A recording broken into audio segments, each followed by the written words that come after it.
तो आज हम बात करने वाले जावा 17 के फीचर्स के बारे में, text blocks plus dynamic formatting के बारे में। सबसे पहले हम जानेंगे कि ओल्ड वे में कैसे किया था, जावा 8 और 11 में कैसे किया था इसके बारे में। इन जावा 17 में हम कैसे अचीव करेंगे इसके बारे में।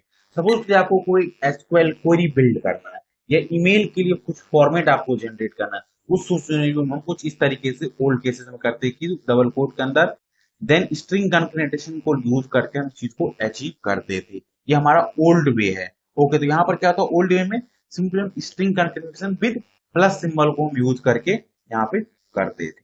ओके, तो इस तरीके से हम चीज को अचीव करते थे।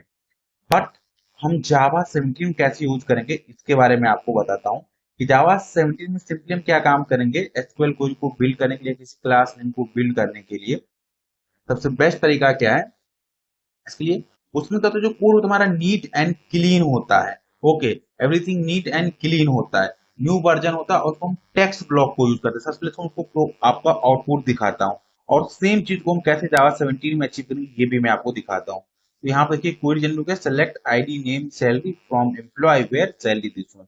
ये हमारा एक क्वेरी जनरेट हो गया। अब इसी चीज को हम जावा 17 से कितना नीट एंड क्लीन वे में करेंगे। यहाँ पर कितना जिग जैग लग रहा है, इसे रीडिंग करने में भी हमारे लिए बहुत डिफिकल्ट हो रहा है, तो नहीं हो रहा है। इसी चीज को हम जावा 17 कैसे अचीव करेंगे इसके बारे में जानता हूँ। तो जावा 17 अचीव करने के लिए क्या काम करेंगे, तो सबसे पहले रिटर्न कर रहा है तो रिटर्न कर देंगे यहाँ पे।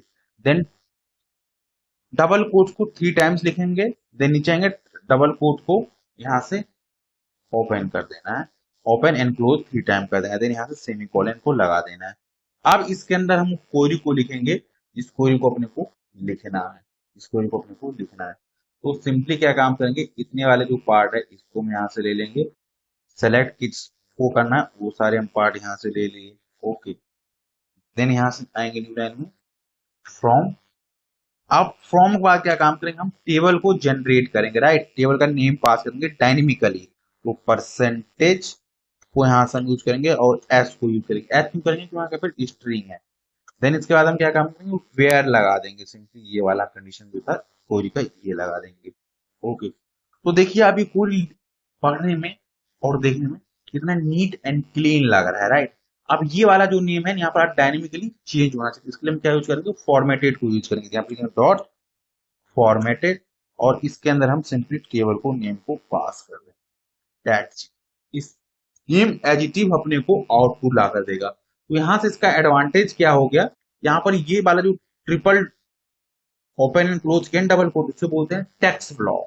और ये हमारा एक फॉर्मेटेड मेथड है जो क्या काम करेगा, इसके अंदर जो वैल्यू है उसको यहाँ पर डायनेमिकली रिप्लेस करेगा इस वैल्यू से। इसके अंदर जो भी वैल्यू रहेगा उसको यहाँ पर रिप्लेस कर देगा एट दी रन टाइम। ये इसका काम है, और उसको बोलते हैं हम टेक्स्ट ब्लॉक बोलते हैं। ओके, एंड ये फॉर्मेटेड मेथड है, ये बहुत ही नीट एंड क्लीन होता है।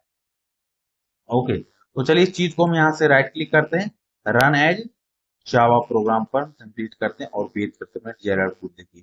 तो हमारा कुछ इस तरीके से ये आउटपुट यहाँ पर आ गया। आई होप जब भी कभी आपको जावा 17 में रिक्वायरमेंट हो कोड लिखने के लिए, कोई एसक्यूएल क्वेरी या ईमेल फॉर्मेट करने के लिए, तो आप इसको यूज करिए, डायनेमिक टेक्स्ट ब्लॉक को और फॉर्मेटेड मेथड को।